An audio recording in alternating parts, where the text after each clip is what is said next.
Nathan, what are other trends you're seeing in PropTech overall outside of the cleaning industry? Are there things that you predict are going to be big in the future? Yeah, I think the suite of products that we really see moving forward. One of them is air quality monitoring. That seems like an obvious one these days. Understanding what's in the air that we breathe and having that available as data for that tenant experience. I think that's a very, very strong. There's a strong case to be made for that. Obviously, I mentioned HVAC being the biggest spend in any OpEx. I think there's really great innovation happening to make the building a little bit more effective and efficient on heating spend. And of course, I think the last one, of course, is just moving some of the energy off the grid and using things like solar or more effective uses of power in buildings. I think those are ways that those are going to be, like we talked about, the 20x, 30x, even 100x ROIs over time.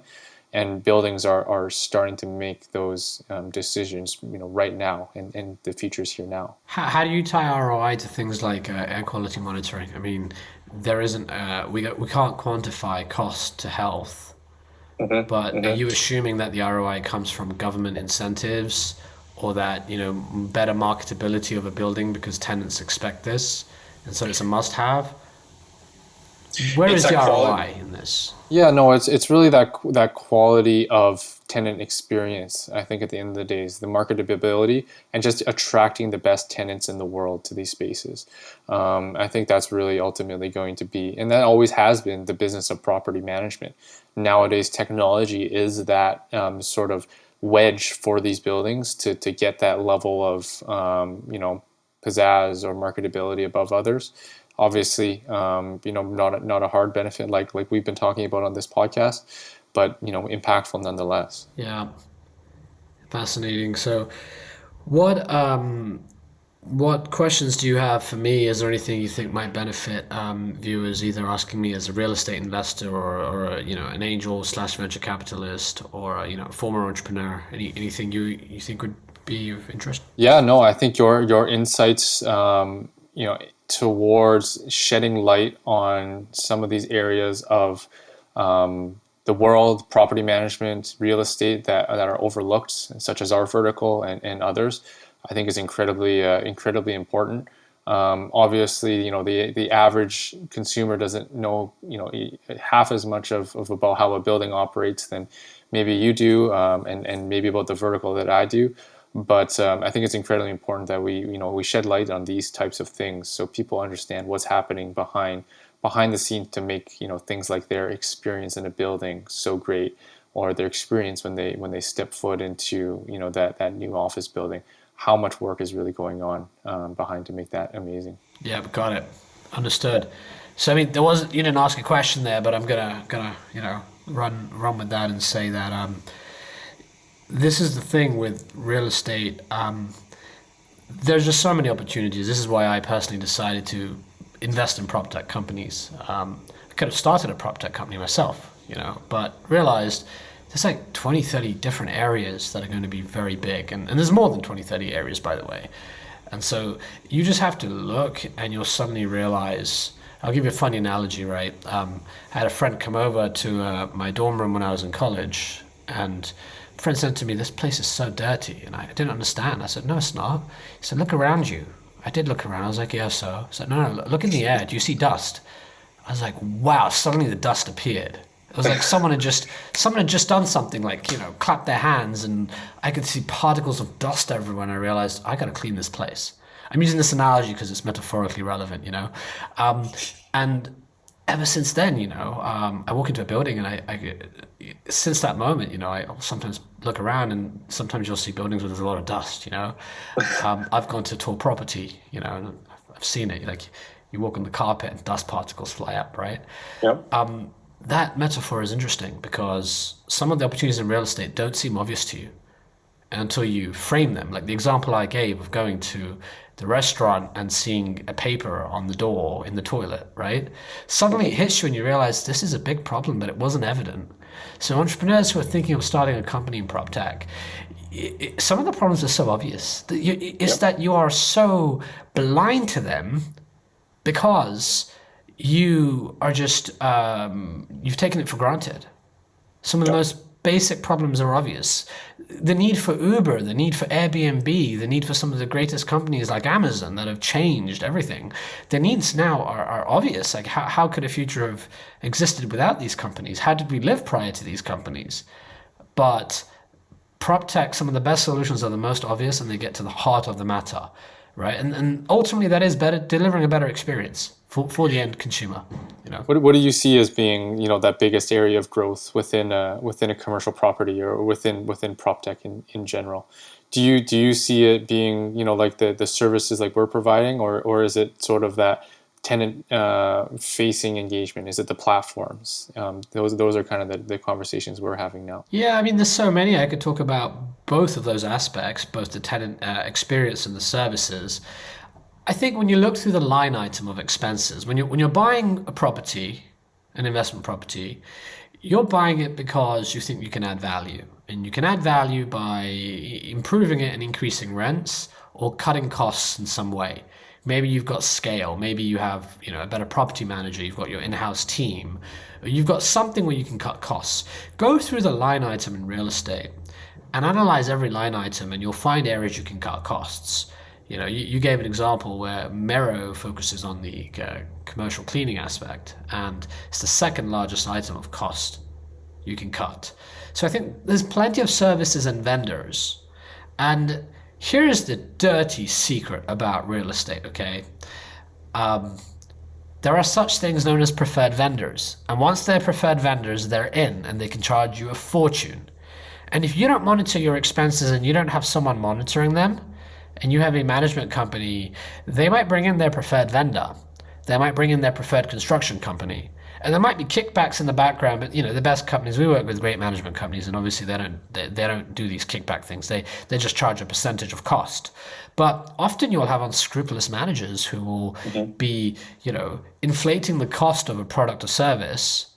Right? It could be cleaning, it could be construction services, it could be whatever you want to name it. It could be the HVAC replacements. And they're buying it at cost and charging you retail.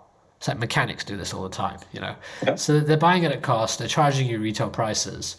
And if you're not savvy and you don't realize, you look through the line item and you realize, wow, I'm getting ripped off here and I'm my margins are getting crushed. So there's so many services and vendors. One is in more transparency around cost. So I think that's one opportunity in PropTech to help here. I think another opportunity in PropTech is just more efficient running of operations. So bring in more PropTech, bring in more data and cut your costs down. Don't send your staff scrambling around. I'll give you an example, something viewers who live in apartment buildings can relate to.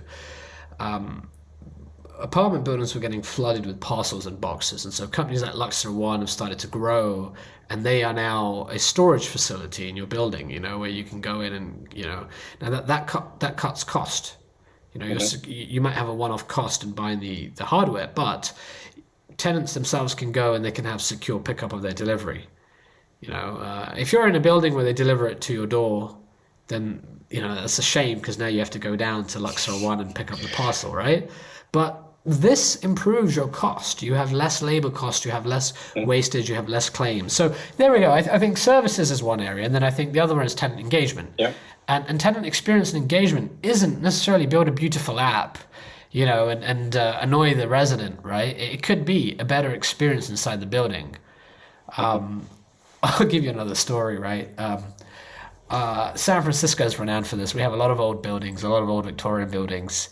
And you walk into these old Victorian buildings and have the smell of paint, right? There's a certain smell that puts you off, and it's going to always deter a certain type of resident. Now you walk into a Class A building, brand spanking new, and they've really made it look great, That's because you understand the market, you understand the consumer. You gave an example of air purification and cleaning, right? That's very important because you want to attract a certain type of tenant. You can't put an ROI around that, in my view. I mean, you can because you're in the industry, but my view is, if you're a building operator and you're going to invest in state-of-the-art amenities, the ROI isn't as clear, but you just know this is a must-have for tenants, right? A lot of our viewers, and I come from this world too, I'm an investor in a lot of workforce housing projects. we're ruthless with cost, right? We want to turn over units at a low cost. We don't want to put expensive granite marble countertops because there's no ROI there, right? And so you don't do that. But hold on, if you're targeting a Class A consumer, you've got to do that. You've got to bring in all the bells and whistles, and the ROI is just different, you know. So I think experience is important for your most important tenant base, Class A. I don't think experience is as important for your lower class of tenant bases, like what we call Class C workforce housing. That audience is very much focused on cost optimization. They're happy to get rid of the bells and whistles, and so we market properties like that. You know, they call it no frills. I mean, entire airline companies have built their brand around no frills. You know, That's right. Southwest, for example, or the Europe, you know, EasyJet or Ryanair. But if you want to be Class A, you've got to focus on experience, and that's harder to quantify, but you just know it's there. Yeah. And those the class Bs and the class Cs, like the theme of this podcast, they're not the sexiest, but they're hella profitable. They can be hella profitable if you know exactly where to look for the things. So yeah, no, I think that's the theme of this, is just like you said, is uncovering hidden expenses and having the wherewithal to actually search for those deep hitting costs. Because in the bull run of real estate that of course that we've had in all of our major urban centers, it's easy to overlook those things. But coming out of this, it's not going to be the case anymore. And I think that we're ready for a new era of more efficient, more effective, just better run workspaces and buildings. Yeah, and to conclude on that note, Nathan, too many entrepreneurs live in luxury Class A high-rise buildings and are building technology solutions targeted on their own needs. Of course, you build something because you understand the need, but most of the world isn't Class A, luxury, high-rise, expensive, extravagant. Add every adjective you want that you'd read in a damn sales prospectus, or the rental listing, right? That's not the most of the world. The biggest opportunities in PropTech are going to come from the mass market, making things more affordable, improving the experiences for your average everyday consumer. And we're talking about PropTech. Here's something to bear in mind for PropTech. A lot of PropTech companies are US focused. And what they might consider workforce housing pricing, that pricing doesn't translate globally. The dollar's very strong. If you're charging a certain pricing tier for your product or service to your workforce housing consumer or your Class C, Class B tenant in America, that's Class A pricing globally. So there's an interesting opportunity for companies globally to do the opposite, okay? And that is to deliver a service, prove you can scale that profitably in your local market, then bring it to America and disrupt the pricing. I've seen countless European startups do a really good job with this. They charge a certain amount that is just disruptive. It's a great amount for these companies, and look, honestly, when you're investing abroad, as I am as a VC, the valuations are very different. They're a fraction of the price of a US company. Here you say I'm raising on a YC safe note and bingo, $10 million pre-money valuation for a company that's just a slide deck. In Europe, it's different. In other countries, it's different. You have to make revenue. And even when you have revenue, it's like a $5 million, $8 million valuation. Those companies have to hustle hard to get funding. Those companies are building products and are marketing it to the masses. And when they bring it to America, they can just take over by storm because their pricing is disruptive. Exactly. So I think that's an opportunity that the world needs to wake up to. Yeah, that's how you build it the right way. Great. Nathan, this was a wonderful discussion. Thank you for being on the show. Thank you, Zain. Appreciate it.